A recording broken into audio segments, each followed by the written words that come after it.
ओंकारमिन्दुसंयुक्तं नित्यं ध्यायन्ति योगिनः कामदं मोक्षदं चैव ओंकाराय नमो नमः।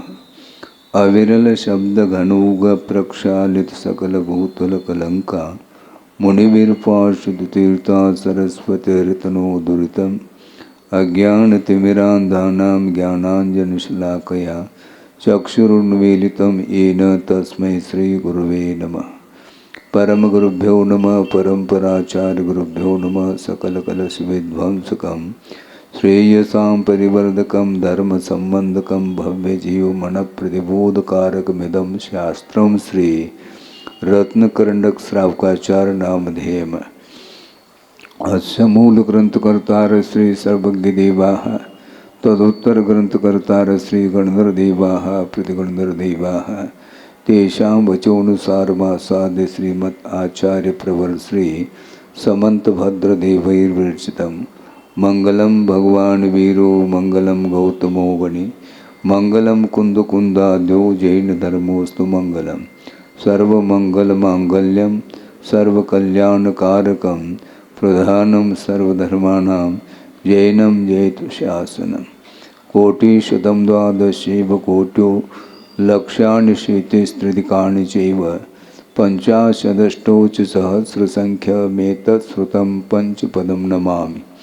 अरहन्तभासयत्तं गणहरदेवेः गन्त्यं सम्मं प्रणमामि भक्तजुक्तो सुदनान्महो वहिं शिरसा इच्छामि बन्ते शुद्धभक्ति कामसुगो कुदसालोचेम अंगुवंगपयने पावड़य परियम सुत्तपरमाणुगोपोगैचूलिया चैव सुत्तत्तय तुइदम कायम सैनिष्कल मंचे में पूजे में वंदामि नमोंसामि दुःखखौ कमखौ वोहिलाओ सुगै गमनम समाय मरणम जिनगुण संपत्ति होदमज्जम। अथ पौर्वाणिक स्वाध्याय वेलायां श्रीमद् आचार्य भक्ति कायो सर्गम करोमि।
श्रुतजलधिपारगेभ्य स्वपरमत विभावना पटुमतिभ्य सुचरितपूर्णदेभ्यो नमो गुरुभ्यो गुणगुरुभ्य चत्वेश गुणसमग्रे पंचव्याचारकरण संदर्शे शीर्षानुग कुशले धम्मायिरे सदा वंदे गुरुभक्त संयमेन य तरन्ति संसार सायरं घोरं चिन्नन्ति अट्टकं मम जन्मन मरणं न पावेन्ति ये नित्यं व्रतमंत्रहोम निरुता ध्यानाग्निहोत्राकुला षट्कर्माभिरतास्तपोधनधना साधुक्रिया साधव शीलप्रावरणा गुणप्रहरणा चंद्रार्गतेजोदिकाः मोक्षद्वारकपाटपाटनभटा प्रीणन्तु मां साधव गुरुवः पान्तुनो नित्यं ज्ञानदर्शननायकाः चारित्राणवगम्भीरा मोक्षमार्गोपदेशकाः इच्छामि बन्ते आयुर्वती कावसुगो को दुस्सालोचिं सम्मनान सम्मदंसन संसर्जुत्तानं पंचम्याचाराणाम्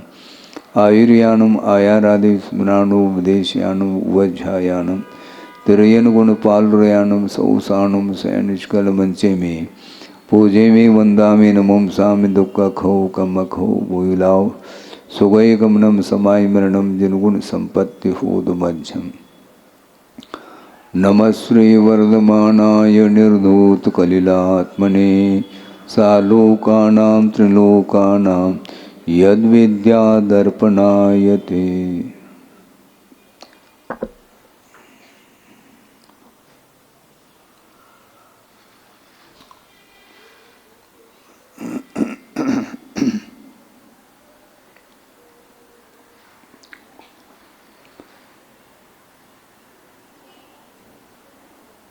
सम्यक दर्शन के विषयभूत आप्त, आगम और तपोवृत कहा था। परमार्थ भूत का अर्थ समीचीन देव, शास्त्र और गुरु, इनके प्रति जो श्रद्धा का भाव उत्पन्न होता है उसका नाम सम्यक दर्शन कहा है। अभी तक ये वर्णन आया है, आप्त को लेकर के वर्णन किया था। अब नंबर आ रहा है आगम अर्थात शास्त्र को लेकर के। कीदृशम तत्शास्त्रम या तेन प्रणीतम इति आह। वह शास्त्र किस प्रकार का है, जिस शास्त्र को, वह शास्त्र तेन प्रणीतम, जो आपके द्वारा प्रणीत है वह शास्त्र है, वह किमात्मक है, उसका स्वरूप क्या है, उसकी क्या विशेषताएं हैं, इसको लेकर के ये कारिका सामने आ रही है। आप्तोपज्ञ मनुल्लंघ्य मदृष्टेष्ट विरोधकम तत्वोपदेशकृत सार्वं शास्त्रं कापतघट्टनम।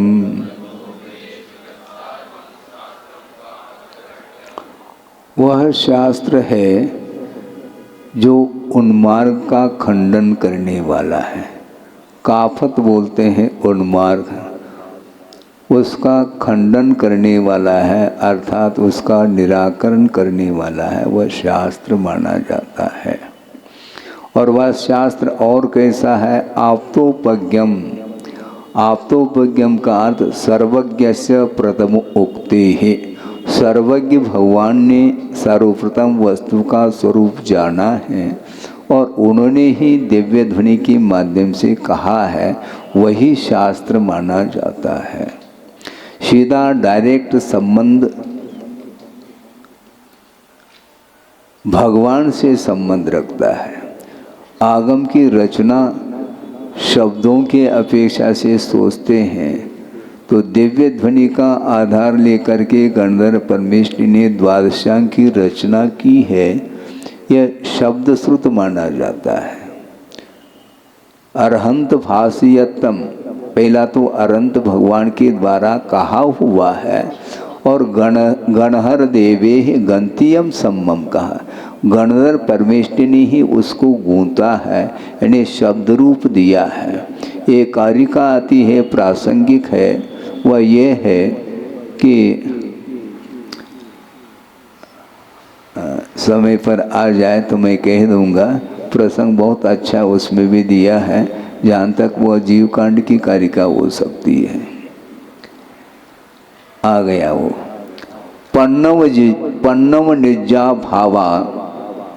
पन्नव निज्जा भावा अनंत भागम तु अनविलप्पाणम। पन्नव निज्जानम पुनः अनंत भागो सुदनिबद्धो, ऐसा कहा। प्रज्ञापनी भाव यानी कथन करने योग्य पदार्थ कितने हैं, वो अप्रज्ञापनी अर्थात कथन करने योग्य पदार्थ नहीं है, उसका अनंतवा भाग ही कथन करने में आता है।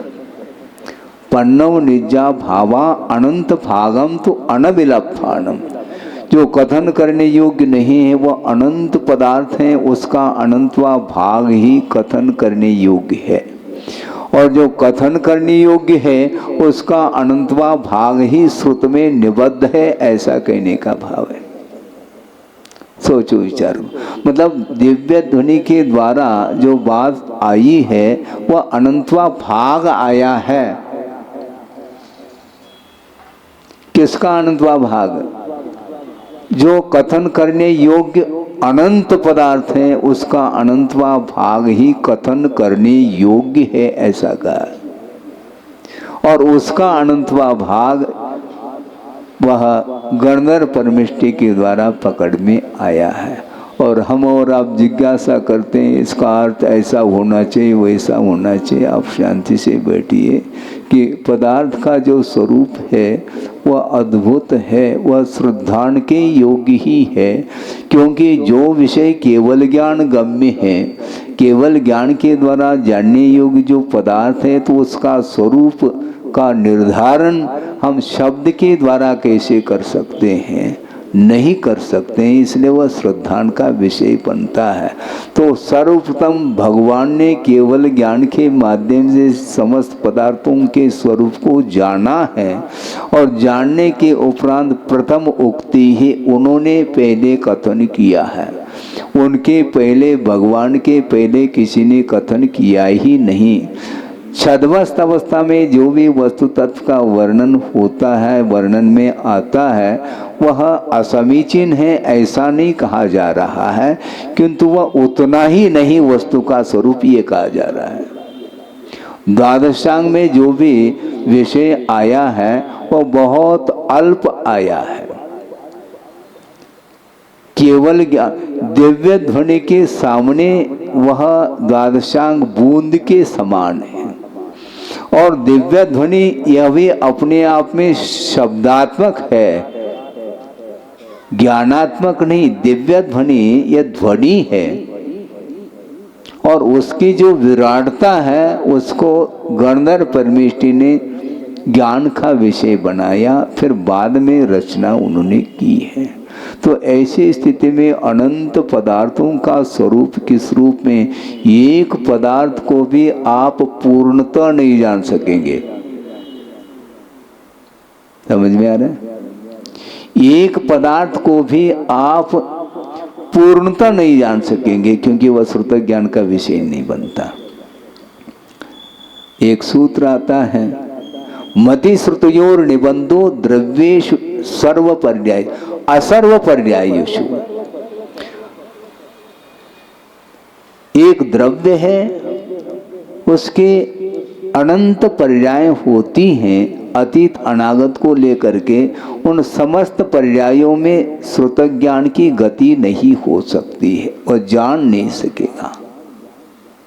वह किसका विषय बनता है? सर्वद्रव्य पर्यायेषु केवलस्य, वह केवल ज्ञान का ही विषय बनता है। मत ज्ञान और श्रुति ज्ञान का विषय इसलिए नहीं बनता क्योंकि वह इंद्रियाश्रित ज्ञान माना जाता है, और इंद्रिय का आलम्बन लेकर के जो भी वस्तु तत्व की जानकारी होती है वह बहुत ही सीमित मात्रा में जानकारी होती है। सर्वांगीण रूप से हम जान ही नहीं सकेंगे। यहाँ तक कि जो अवधि ज्ञान का विषय बन रहा है उससे भी अनंतवा भाग जो सूक्ष्म विषय है वह मन पर ज्ञानी पकड़ता है। सर्वावधि के द्वारा जो जानने में आने वाला जो विषय पदार्थ है उसके और अनंतवें भाग सूक्ष्म को पकड़ने की क्षमता मन पर ज्ञान में है, किंतु वह भी सीमित है। तो कोई ये कह सकता है कि महाराज परमाणु से और कोई छोटा पदार्थ तो है ही नहीं, तो उससे और कौन सी सूक्ष्मता आ गई? सुनो, प्रदेश के अपेक्षा से परमाणु एक पुद्गल द्रव्य की इकाई मानी जाती है, और वह सर्वावधि ज्ञान का विषय बनता है।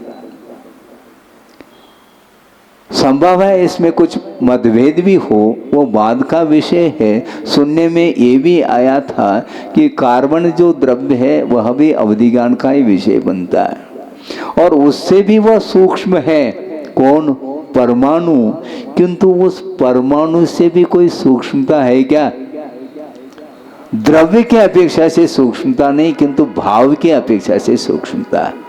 भाव का अर्थ उस परमाणुगत जो स्निग्धत्व और रूक्षत्व गुण के जो अविभागी प्रतिच्छेद हैं, शक्त्यांश है, उसको पकड़ने की क्षमता किसमें है? कौन पकड़ सकता है? मन पर, यानी मन पर ज्ञान का विषय उससे भी सूक्ष्म माना गया। तो ऐसी स्थिति में जब मन पर ज्ञान और अवधि ज्ञान की ही इतनी विशेषता है, तो केवल ज्ञान की क्या विशेषता होगी? केवल ज्ञानी एक द्रव्यगत अतीत और अनागत संबंधी अनंत पर्यायों को वो जान चुके हैं एक समय में, और एक ही पदार्थ नहीं, ऐसे अनंतानंत विश्व में पदार्थ हैं। जीव कितने हैं? अनंतानंत है। और उससे भी पुद्गल राशि अनंतानंत गुणे हैं। क्यों? क्योंकि एक जो द्रव्य है, जीव द्रव्य है, आत्मा है। आत्मा कितने प्रदेशी हैं? असंख्यात प्रदेशी आत्म तत्व है।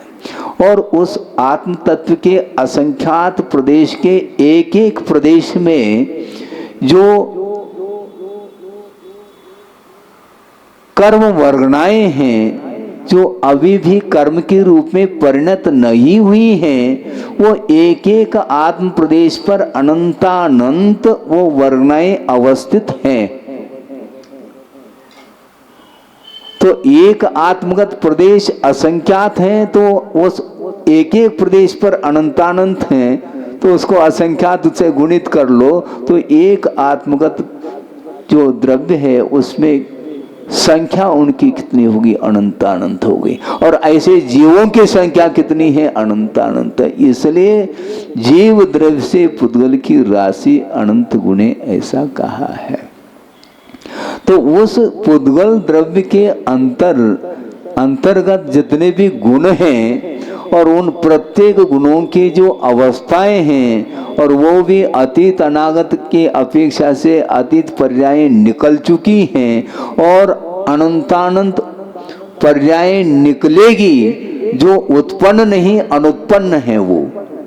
तो भगवान केवल ज्ञान के माध्यम से एक समय में अतीत पर्यायों को अतीत के रूप में जानते हैं, अनागत पर्यायों को अनागत के रूप में जानते हैं। ये एक द्रव्य की विशेषता हो गई। ऐसे अनंतानंत जीव द्रव्य है, उससे अनंत गुणे पुद्गल राशि है। धर्म द्रव्य एक अखंड है, अधर्म द्रव्य भी है, आकाश द्रव्य भी है और काल द्रव्य भी असंख्यात हैं। इन सबको एक साथ एक समय में बिना किसी का सहारा लिए मात्र केवल ज्ञान ही एकमात्र ज्ञान है, जिसको असहायी कहा। यानी वह किसी का भी सहारा नहीं लेता, सहयोग की आवश्यकता नहीं। और आपको थोड़ा सा भी पदार्थ को जानना है तो रोशनी नहीं है आंखों में, तो चश्मा के माध्यम से हम देखते हैं। सोचो, विचार करो, और वो ज्ञान है। तो ऐसी स्थिति में केवल ज्ञान के द्वारा जानने योग्य जो पदार्थ हैं, ज्ञेयभूत पदार्थ, वो अनंतानंत हैं और उनका कथन करना संभव नहीं। इसलिए केवल ज्ञान के द्वारा वस्तु को जाना तो जा सकता है, किंतु केवली भगवान भी उसकी प्ररूपणा नहीं कर सकते, क्योंकि प्ररूपणा जो होती है वह शब्दाश्रित है। वह प्ररूपणा शब्द का आलम्बन लेकर के कथन किया जाता है, और केवल ज्ञान शब्दातीत ज्ञान माना जाता है। इसलिए पन्नव निजा भावा अनंत भागम तो अनविलपानम, जो अकथ्य पदार्थ है अर्थात कथन करने योग्य नहीं है, उसका अनंत व अंश ही कथन करने में आता है, और उसका अनंत व हिस्सा ही सुदनिबद्धो श्रुत ज्ञान में वह निबद्ध है, ऐसा कहा। द्वादशांग आज क्या है? एक अंग भी नहीं, एक अंग का करोड़वा हिस्सा भी कर लो तो भी कम है। इतना अल्प मात्रा में ज्ञान विद्यमान है, किंतु वह ज्ञान भी केवल ज्ञान को प्राप्त करने की क्षमता रखता है, क्योंकि ये ज्ञान की विशेषता है। हमें पूछना चाहते हैं, ईंधन बहुत सारा है, ढेर लगा हुआ है, उसको जलाने के लिए उतनी अग्नि की आवश्यकता है क्या? एक चिंगारी पर्याप्त है, वो सारे ईंधन को वह भस्मसात कर सकता है। उसी प्रकार सम्यक ज्ञान की एक किरण चाहिए, सारा वह मोह रूपी ईंधन भस्म हो सकता है। लेकिन वह किरण चाहिए। हाँ, सूर्य की आवश्यकता नहीं, सूर्य की एक किरण चाहिए, उसके माध्यम से वस्तु प्रकाशित हो सकता है। तो इसीलिए ये ज्ञान की विशेषता है। इसलिए वह ज्ञान, वह शास्त्र किसके द्वारा कहा गया है? सर्वज्ञस्य प्रथम उक्ति, ऐसा कहा। सर्वज्ञ भगवान ने पहला जाना, फिर बाद में कथन किया। दिव्य ध्वनि यह ज्ञान नहीं, क्या कहा? दिव्य ध्वनि ये ज्ञान नहीं, क्योंकि ध्वनि है और ध्वनि पौद्गलिक हुआ करती है। हाँ महाराज आप कैसे कह रहे हैं दिव्य ध्वनि को ज्ञान नहीं है? तो क्या ज्ञान? वस्तुतः ये चैतन्य गुण की परिणति है, और चैतन्य जो गुण है वह जीव का लक्षण है। जीव का लक्षण शब्द नहीं, अशब्द कहा है। अर्थम रूपम गंधम अव्वत्तम चेतना गुणम असद्धम कहा। जब जीव शब्दातीत है, शब्दमय नहीं है, तो वह ध्वनि के मात्मक है, वह ध्वनि पौद्गलिक है, किंतु उसमें जो अर्थ की दृष्टि से उसमें जो गहराई है उसको जानने की क्षमता गणधर परमिष्टि के पास है, किंतु अनंतवा हिस्सा ही वो जान पाते हैं। पूरी की पूरी दिव्य ध्वनि भी द्वादशांग का विषय नहीं बन सकता। सोचो, विचार करो। वह कथन करने योग्य होते हुए भी वह कथन करने के लिए वह श्रुत में निबद्ध नहीं किया जा सकता उसको। और अकथ्य का अर्थ दिव्य ध्वनि के परे जो कुछ भी विषय है वह अकथ्य माना जाता है, अर्थात वह कथन करने योग्य नहीं है। इसका अर्थ कथन करने योग्य दिव्य ध्वनि है, किंतु शब्द में वह पूरा का पूरा निबद्ध नहीं किया जा सकता छद्मस्त ज्ञान के माध्यम से। इसलिए श्रुत ज्ञान जो होता है वह सीमित पदार्थ को ही विषय बनाता है। अमूर्त पदार्थों को जानने की क्षमता श्रुत ज्ञान में भी नहीं, मति ज्ञान में भी नहीं, अवधि ज्ञान मनपरे ज्ञान में भी नहीं है। मात्र केवल ज्ञान में ही एक क्षमता है, मूर्ता मूर्त चेतना चेतनात्मक समस्त पदार्थों को उनके समस्त गुण और पर्यायों के साथ एक समय में वो जानते हैं, जिसका नाम केवल ज्ञान है। और वह केवल ज्ञानावरणी कर्म के क्षय से उत्पन्न होता है, क्षयोपशम ज्ञान नहीं है वो। हाँ, वह क्षयिक ज्ञान माना जाता है। केवल ज्ञानावरणी का पूर्णतः क्षय हो जाए तब वह केवल ज्ञान प्रकट होता है। और मति ज्ञानावरणादि जो कर्म की क्षयोपशम से उत्पन्न होने वाले ये चार ज्ञान माने जाते हैं, इसलिए क्षयोपशमिक हैं। ये पूरा ज्ञान नहीं है, क्योंकि मति ज्ञान, श्रुति ज्ञान, अवधि ज्ञान, मनपर ज्ञान इसलिए क्षयोपशमिक है कि मति ज्ञानावरणी का क्षय नहीं होता, मति ज्ञानावरणी का क्षयोपशम ही होता है। और क्षयोपशम जो होता है वो सीमित मात्रा में ही होता है। और उसके माध्यम से आप क्या जानेंगे? इसलिए वह श्रद्धान का ही विषय बनता है। ज्ञान का जो विषय बना है वह बहुत अल्प विषय है, और जो कुछ भी पदार्थ की विराटता है उसके प्रति श्रद्धान ही करना पड़ेगा, और कोई भी उपाय नहीं है। गणधर परमेष्टि भी अनंत के ज्ञाता नहीं, क्योंकि सर्वम जानाति थी सर्वज्ञ, किंतु गणधर परमेष्टि सर्वज्ञ नहीं, किंतु सर्वज्ञ की अपेक्षा से वो भी अल्पज्ञ है, ऐसा कहा। और वह वर्तमान में जो कुछ भी आगम उपलब्ध है वह इतना अल्प है, इतना अल्प है, लेकिन आचार्य कहते हैं वह सम्यक ज्ञान है। सम्यक ज्ञान के माध्यम से केवल ज्ञान की उत्पत्ति होती है।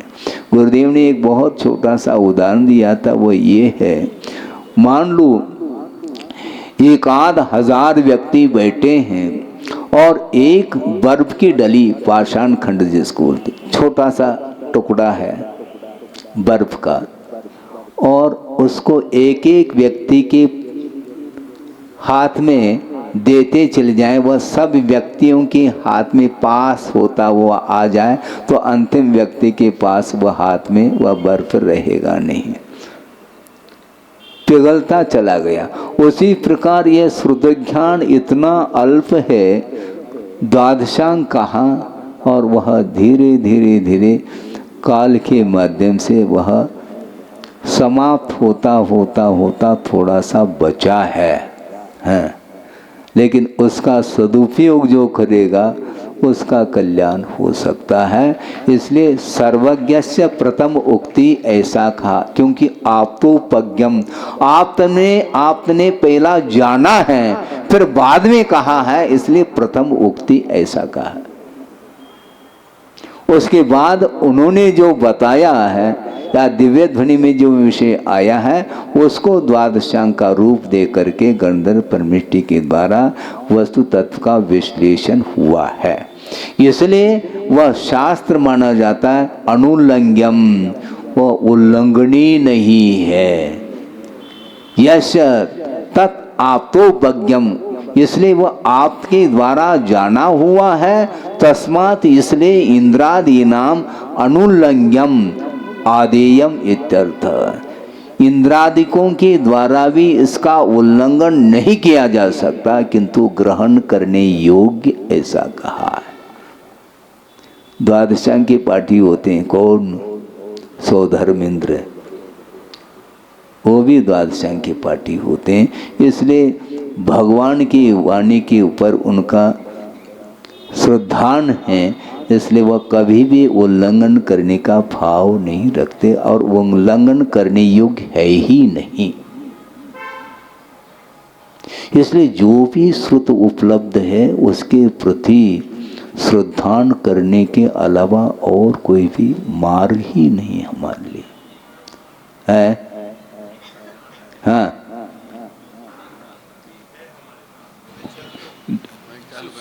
जो द्वादशांग हमारे पास अभी है, तो क्या इसी द्वादशांग नहीं है, नहीं मतलब जो भी महावीर भगवान के द्वारा जो उपदिष्ट है हाँ। द्वादशांग, क्या सभी तीर्थंकरों ने इसी प्रकार का, इसी शब्दों का, इसी अक्षरों का द्वादशांग बनाया था या उनमें भी कुछ नहीं? कोटि शतम द्वादश्चैव कोटो लक्षाणि शीतिस्त्रिदिकानि चैव पंचाशदुष्टोच सहस्र संख्ये मेतत् श्रुतम पंच पदम नमामि। इतने श्रुत के पद हैं। फिर तो आचार्य श्री ऐसा हो जाएगा कि आपने कहा अंश ही उसमें आ रहा है, केवल ज्ञान का जो अंश है वो द्वादश। केवल ज्ञान का अंत नहीं कहा, केवल ज्ञान का अंश, अंश में क्या? हाँ, अंश ठीक है ना, तो अंश नहीं, केवल ज्ञान का अंश मत कहो। केवल वस्तुतः वह ज्ञान है, ये द्रव्य श्रुत शब्दातीत नहीं शब्दात्मक है, इसको ध्यान में रखना है। ये द्रव्य श्रुत है। द्वादशांग आत्मक जो श्रुत है वह भाव श्रुत नहीं द्रव्य श्रुत है, जो कि दिव्य ध्वनि का आश्रय लेकर के वर्णन किया है। और वर्णन करने में जो होता आता है वह शब्दात्मक श्रुत माना जाता है, शब्दातीत नहीं। ज्ञान वस्तुतः जीव का गुण है, शब्द जीव का गुण नहीं। शब्द का आधार लेकर के पदार्थ का विश्लेषण किया जा रहा है। पदार्थ का स्वरूप किमात्मक है, इसका विश्लेषण प्ररूपण करने के लिए शब्द का आलम्बन लिया है। ये द्रव्य श्रुत है, भाव श्रुत नहीं। आचार्य श्री, हाँ, महावीर भगवान ने जो हमें द्वादशांग प्राप्त हुआ है, द्वादशांग वहां से नहीं प्राप्त हुआ, वहां से दिव्य ध्वनि प्राप्त हुई गणधर परमेष्टि को, और गणधर परमेष्टि ने उस दिव्य ध्वनि के माध्यम से द्वादशांग का रूप दिया है। ठीक है, हाँ, गणधर के द्वारा जो गठित द्वादशांग है, हाँ, और भूतकाल के जो वो थे तीर्थंकर थे, हाँ, हाँ, उनके गर्धन के द्वारा जो रचित जो द्वादशांग था, क्या दोनों सेम है या बिल्कुल सेम? तो जो हमारे यहाँ पर प्रथमान योग में जो कथाएं आती हैं, क्योंकि वर्तमान समय के अनुसार ही उनका चरित्र वर्णन किया गया था, तो भूतकाल में भी क्या ऐसी वस्तुतः ये द्वादशांग से ही निकल करके धीरे धीरे धीरे परंपरा से जिसको जितना ज्ञान उपलब्ध है उसको रखा है। इसलिए ये द्वादशांग का अंश माना जा सकता है, ये अंश ही थोड़ी। पूरा जो द्वादशांग है वह द्रव्य श्रुत माना जाता, परिपूर्ण माना जाता, सकल श्रुत माना जाता है वो। और सकल क्यों कहा? यदि भिन्नता है तो फिर विकल है क्या वो? सकल श्रुतधारी होते हैं गणधर परमेष्टि, अर्थात उसके अलावा और कोई भी श्रुत नहीं है। ठीक है आचार्य श्री, उसमें जो एक प्रथमान योग है अंग, हाँ हो रहने दो, उसमें जो चारित्र्य या उनका जो वर्णन आता है आने दो पुराणों का, हाँ तो बिल्कुल। उसके जो पात्र हैं वो तो बदलेंगे नहीं आचार्य श्री? आप समझो वो, ये बहुत अच्छा है, धीरे धीरे आपको क्लियर हो जाएगा। नाम रिपीट हो सकते हैं, क्यों? शब्द संज्ञात है। अनंत तीर्थंकर हुए हैं तो अनंत नाम है क्या? अनंतनाथ तो हो सकते हैं, हाँ, किंतु अनंत नाम थोड़ी होंगे। एक ही नाम के अनंत हुए हैं। अन्यथा शब्द क्या वस्तु, मुझे बताओ? शब्द असंख्यात भी नहीं, संख्यात है। हाँ, शुद्धो वर्ण समावनाया, वर्ण की कितनी संख्या है? 47 वर्ण हैं। वो ये सारे सारे संयोग एक दूसरे के साथ संयोग को प्राप्त होते हुए वह द्वादश का रूप मिलता है। वो रिपीटिशन, शब्दों की पुनरावृत्ति हो सकती है, किंतु अर्थ में कोई अंतर नहीं आने वाला। कुछ दिन पूर्व में हमने बात रखी थी, मध्यलोक में असंख्यात द्वीप और समुद्र हैं, किंतु असंख्यात द्वीप समुद्र हैं, किंतु शब्द असंख्यात नहीं। वही नाम, जम्बू द्वीप के नाम से कई द्वीप हैं, नंदीश्वर द्वीप के नाम से कई नंदीश्वर हैं। उसमें जहाँ पर 52 जनालय हैं वह मेन नंदीश्वर माना जाता है, और उस नाम से कई हो सकते हैं, किंतु वहां पर वह चैतालय थोड़ी रहेंगे, वहां पर नहीं रहेंगे। एक ही नाम राशि के कितने लोग हो सकते हैं? बहुत सारे लोग हैं। अर्थ में अनंत अर्थ हो सकता है, लेकिन उनका प्ररूपण हम शब्द के द्वारा नहीं कर सकते। यदि वर्णन करने में आएगा, द्वादशांग के बाद कोई स्रोत नहीं होगा। अंग बाह्य का अर्थ अंग से बाहर निकाला गया, उसका नाम अंग बाह्य। पूजपा स्वामी को पढ़िएगा, क्षीर समुद्र का जल कोई लेकर के आया, ये घड़ा लेकर के आया, ये कहाँ का जल है? क्षीर समुद्र का। उस क्षीर समुद्र के जल में और इस घटगत जो जल है, इसमें कोई भी अंतर नहीं है। ये द्वादशांग का अंश इसको बोलते हैं। इसलिए जितने भी तीर्थंकर हुए हैं उनकी दिव्य ध्वनि है, वह किमात्मक है? शब्दात्मक है। शब्द के 2 भेद किए। शब्द के कितने भेद किए? 2 भेद, एक भाषात्मक, एक अभाषात्मक शब्द। और भाषात्मक शब्द के भी 2 भेद, एक अक्षरात्मक, एक अनक्षरात्मक।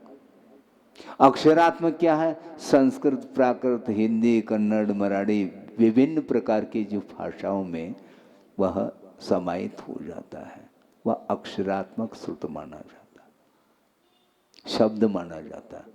और अनक्षरात्मक क्या है? वह अनुभवी वचनात्मक होता है, जिसमें दिव्य ध्वनि समाहित है। द्विंद्रिय से लेकर के अनुभवी वचन चालू हो जाता है। आचार्य श्री प्रथमा वो उसमें आदि पुराण में जब भरत के द्वारा प्रश्न पूछे गए आदिनाथ जी से, तो उन्होंने बकायदा उसमें तो यही लिखा कि बस से तुमने ये किया वो किया, तो ये तो अक्षरात्मक ही शब्द वहां पर का वर्णन से उसमें दिख रहा है कि उनका जो दिव्य ध्वनि है वो अक्षरात्मक ही हो रही है। नहीं, दिव्य फिर ध्वनि क्यों कह रहे हैं? समस्या ही खड़ी हो गई। ध्वनि क्यों कह रहे हैं आप? केवल ध्वनि का अर्थ जो है मात्र ध्वनि होती है, उसमें अक्षर नहीं रहते। हारमोनियम है, बजाया जा रहा है, केवल उस पे ध्वनि है, अक्षर नहीं। ये प्रायोगिक जरूर है, किंतु निरक्षरी वह भाषा मानी जाती है। मेघ की गर्जना वह भी ध्वनि है, किंतु वह अभाषा है, उसमें भाषा नहीं, उसमें अक्षर नहीं है। और निरक्षरी ये भाषा है, अभाषा नहीं। और दिव्य ध्वनि निरक्षरी होने के कारण वह अभाषा नहीं किंतु भाषा ही है। भाषा के दो भेद, एक साक्षरी एक निरक्षरी। साक्षरी विभिन्न प्रकार की भाषा, संस्कृत आदि, और निरक्षरी जो भाषा है वह दिव्य ध्वनि है, किंतु वह अभाषा नहीं। यदि अभाषा हो तो उसमें से अर्थ नहीं निकलेगा, और वह प्रायोगिक है, किंतु बुद्धिपूर्वक नहीं, किंतु उसमें योग जुड़ा हुआ है।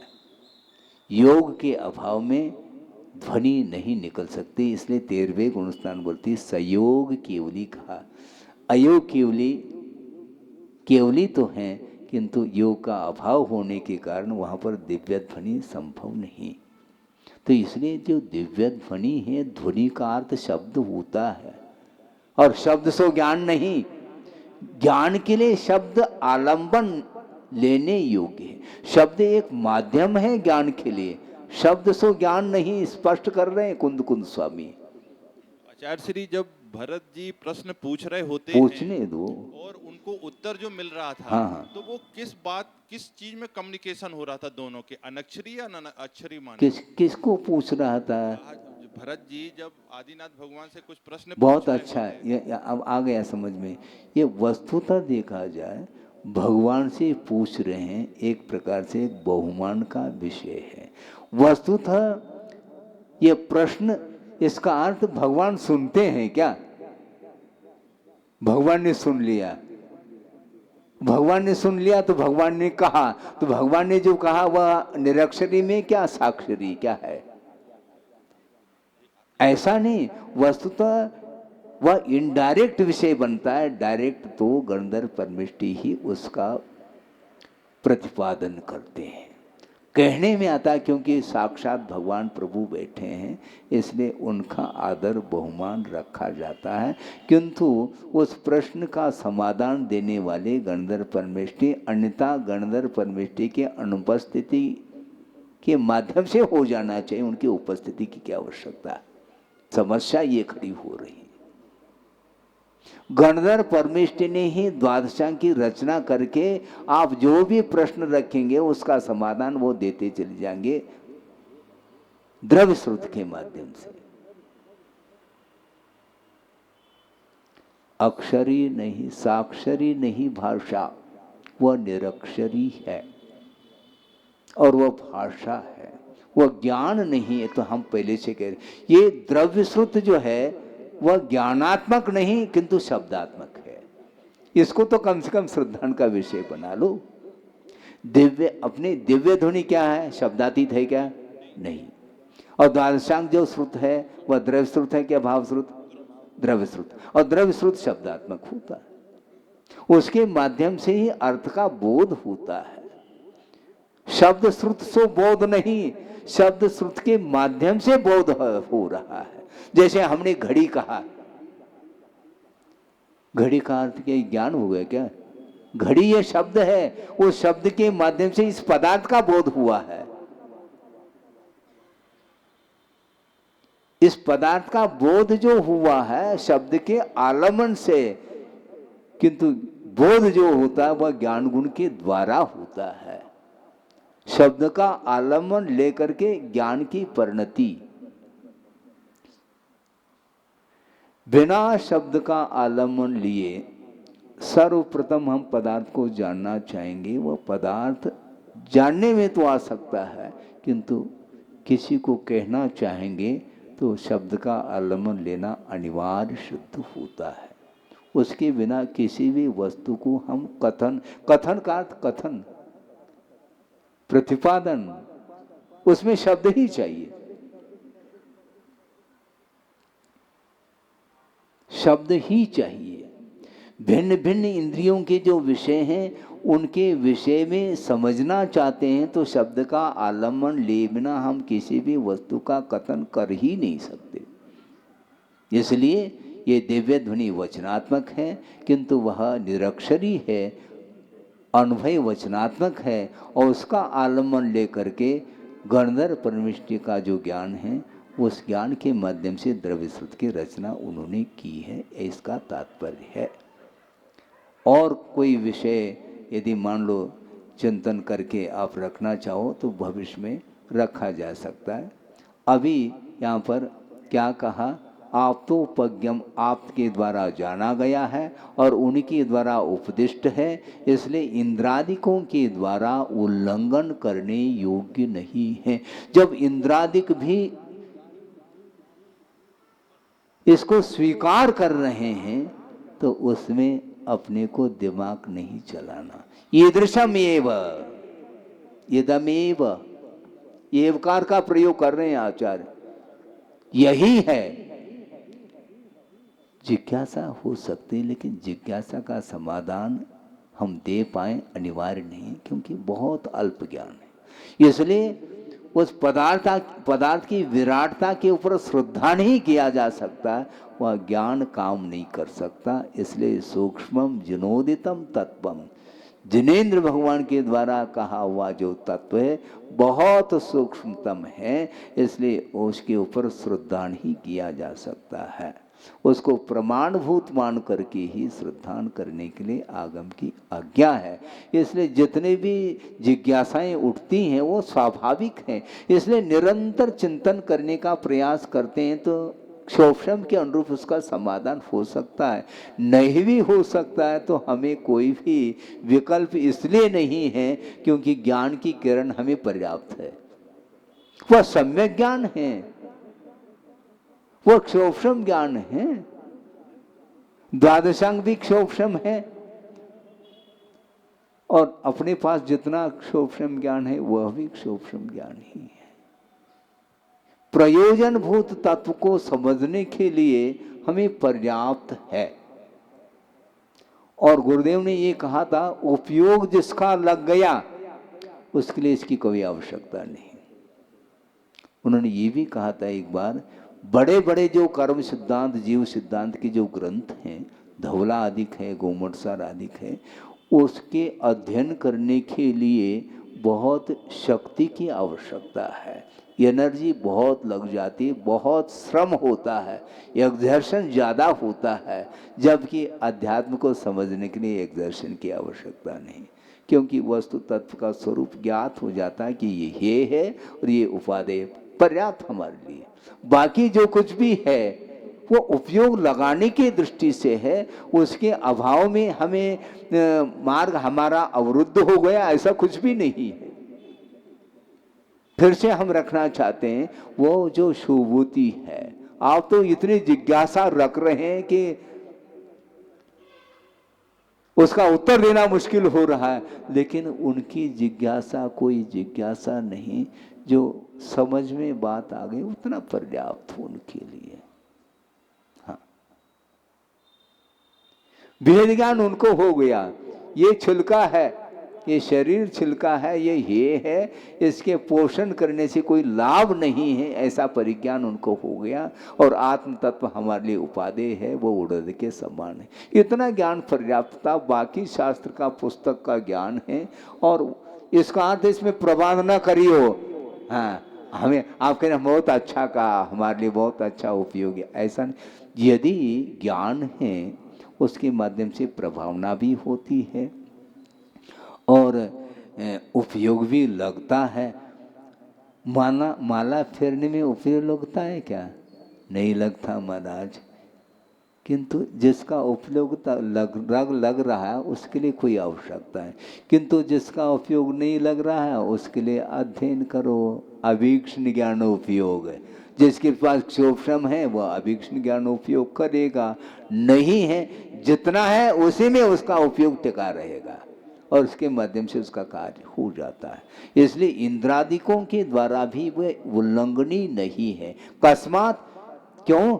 तत् उपज्ञत्वेन तेषाम अनुलंघ्यम यत, क्योंकि भगवान ने ही जाना है और उन्होंने ही कहा है, इस अपेक्षा से वह इंद्रादिकों के लिए वह उल्लंघन करने योग्य नहीं किंतु ग्रहण करने योग्य, ऐसा कहा।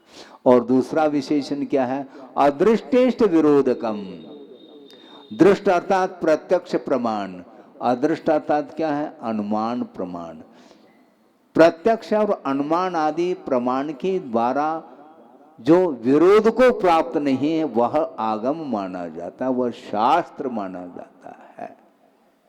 किसी भी प्रकार से प्रत्यक्ष अनुमान आदि के माध्यम से वह शास्त्र विरोध को प्राप्त नहीं होना चाहिए, उसको बोलते हैं आगम, उसको बोलते हैं सत्शास्त्र बोलते हैं।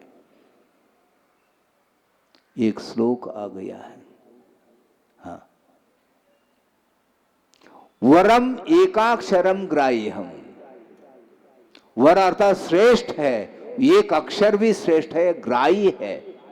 वरम एकाक्षरम ग्राह्यम सर्व सत्वानुकंपनम, समस्त जीवों के ऊपर दया रखने वाला जो शास्त्र है, एक अक्षर भी हो, समस्त जीवों के प्रति उन वचनों में यदि दया झलक रही है तो वह एक अक्षर भी हमारे लिए ग्राह्य है और वह श्रेष्ठ है, ऐसा कहा। वरम एकाक्षरम ग्राह्यम सर्व सत्वानुकंपनम। सत्व बोलते हैं प्राणी, प्राणी मात्र के लिए हितकारी, वह एक अक्षर माना जाता है। नत्वक्ष पोषकम पापम कुशास्त्रम धूर्त चर्चितम, ऐसा कहा। धूर्त पापी व्यक्तियों के द्वारा रचित जो पापमय शास्त्र है, न वरम वह श्रेष्ठ नहीं, न ग्राह्यम वह ग्रहण करने योग्य नहीं, क्योंकि अक्ष पोषकम, पंचेंद्रिय के विषयों का पोषण करने वाला जो शास्त्र है वह शास्त्र नहीं, वह कुशास्त्र माना जाता है, वह आगमाभास माना जाता है। इसलिए उसका सहारा कभी भी भूल करके लेना नहीं चाहिए। तो इसी प्रकार कहने के लिए तो आगम है, शास्त्र रखा गया है, किंतु यदि उस शास्त्र में से किसी एक गाथा और सूत्र का सहारा लेकर के अपने मन के अनुरूप यदि अर्थ निकालने का प्रयास करता है तो वह आगमाभास के अंतर्गत आ सकता है, ये तय है। आचार्य श्री, हम जैसे तुच्छ जीवों के लिए इस तरीके का अलग अलग कर पाना शास्त्रों को, क्योंकि वर्तमान में इस तरीके की बहुतायत हो गई है आचार्य। होने दो, अपने को मूल से अध्ययन करना चाहिए। आप टेली कर लो, मूलकार क्या कहना चाहते हैं, उस आगम से यदि इसमें विपरीतता आ रही है तो उसका सहारा हम नहीं लेना चाहेंगे। मेडिकल टेस्ट करके ही हम सेवन करते हैं। दूध है, उसमें जहर यदि घुला हुआ है वह पीने योग्य नहीं है, स्पष्ट है। टेस्ट के लिए आचार्य श्री ज्ञान तो चाहिए पड़ेगा। ज्ञान चाहिए तो जो गुरु हैं उनके पास बैठिए।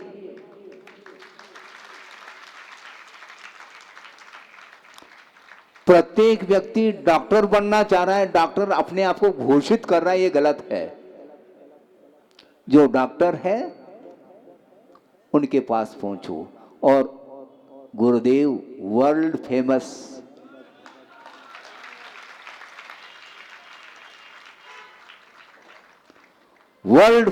डॉक्टर हैं। जो भी पेशेंट पहुंचेगा, चाहे बालक हो, चाहे वृद्ध हो, चाहे युवा हो, कोई भी हो, वह रोग दूर कर लेंगे।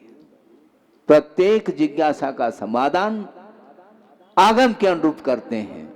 और उनका ये कहना है, और कुंद कुंद स्वामी स्वयं कह रहे हैं, यदि मैं चूक जाऊं तो छल नहीं ग्रहण करना। इससे बढ़कर के और क्या कहलवाना चाहते हैं अपन। यदि मैं आगम के अनुरूप वर्णन कर सकूं तो उसको ग्रहण करना। यदि मैं छद्मस्त होने के नाते मान लो क्वचित कदाचित भूल मेरे द्वारा हो जाए तो उसको छल ग्रहण नहीं करो, ये कहा गया है। कौन विभूयति शास्त्र समुद्र, ऐसा ये शास्त्र समुद्र के समान है।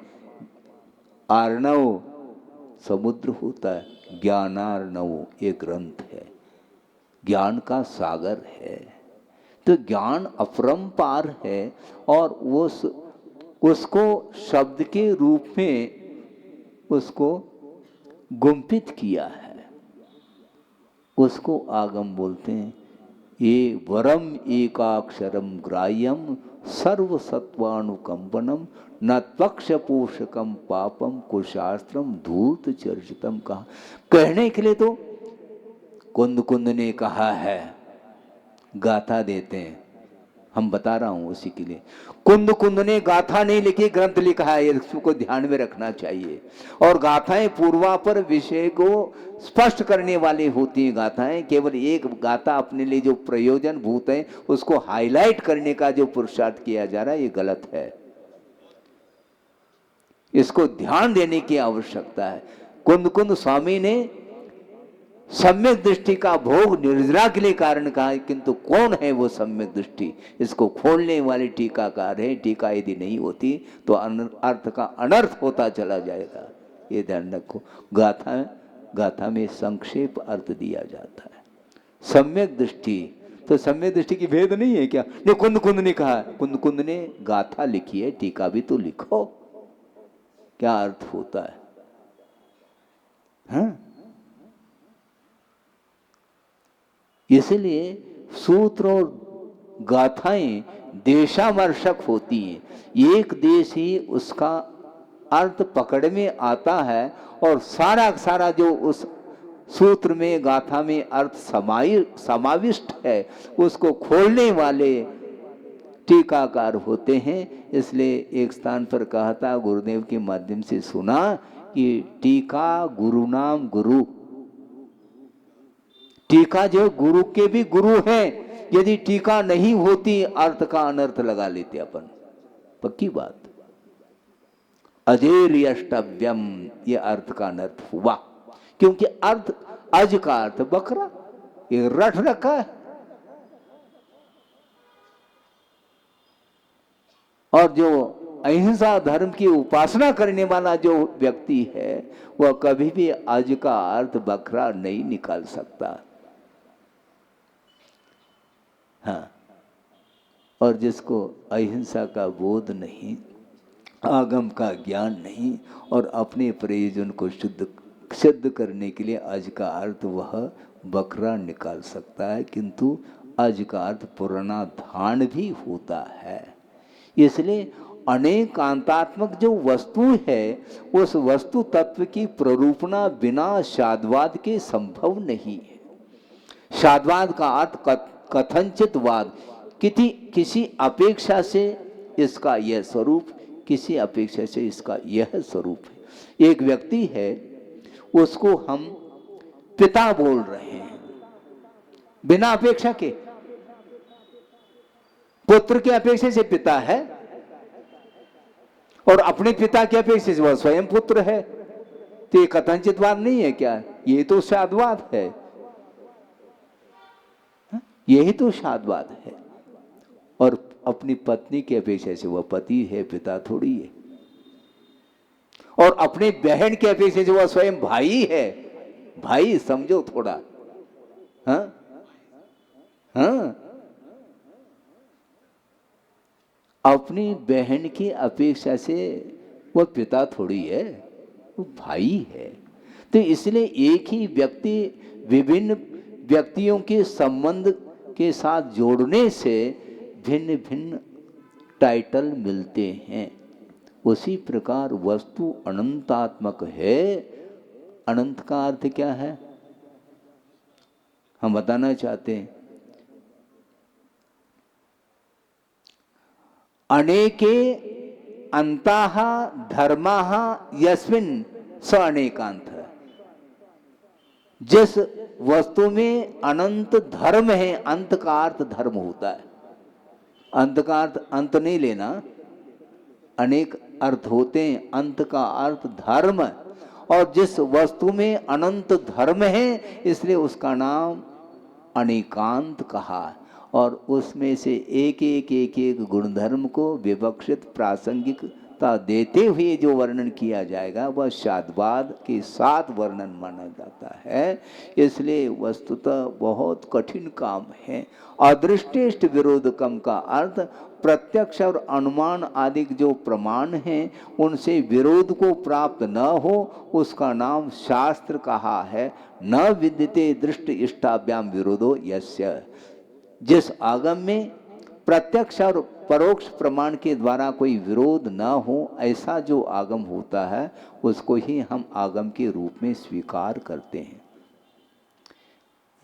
तथा विधम अपि कुथ तत्सिद्धम। आपने जो कहा ये कैसा सिद्ध होता है? प्रत्यक्ष और अनुमान आदि के द्वारा विरोध को प्राप्त नहीं होता ऐसा आपने कह दिया। ये कैसा आप जान रहे हैं? बता रहे हैं, तत्वोपदेश कृत। तत्व का उपदेश देने वाला वह शास्त्र माना जाता है। तत्व का अर्थ क्या है? स्वरूप का विश्लेषण। तत् अर्थात एक सामान्य पदार्थ है, कोई भी पदार्थ हो सकता है और उसका जो भाव है उसका नाम तत्व है। तत्व का विश्लेषण करने वाला जो शास्त्र होता है जो कि यथा तत्वस्य सप्तविधस्य जीवादि वस्तुना यथावस्थित स्वरूपस्य व उपदेश कृत यथावत प्रतिदेशकम ततः दृष्टेष्ट अविरोधकम ऐसा कहा।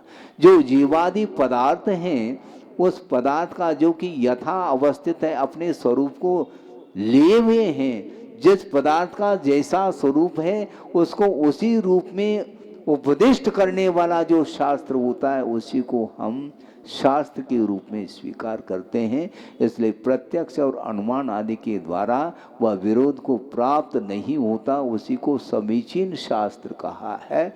इसलिए आप लोगों को बहुत सावधानी के साथ शास्त्र का अध्ययन करना चाहिए, क्योंकि एक बार शास्त्र का अध्ययन करते समय यदि मान लो चूक हो जाती, धारणा यदि मान लो विपरीत बनती है, वो उस धारणा से वह ऊपर उठना बहुत कठिन होता है।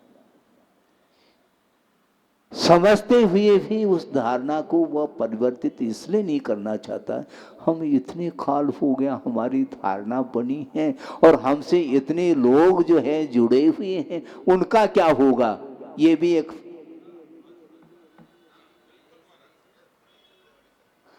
सालों हो गए महाराज हम उपदेश दे रहे हैं, शास्त्र का स्वाध्याय कर रहे हैं और उसके माध्यम से इतनी जनता जुड़ी है, तो उनका क्या होगा?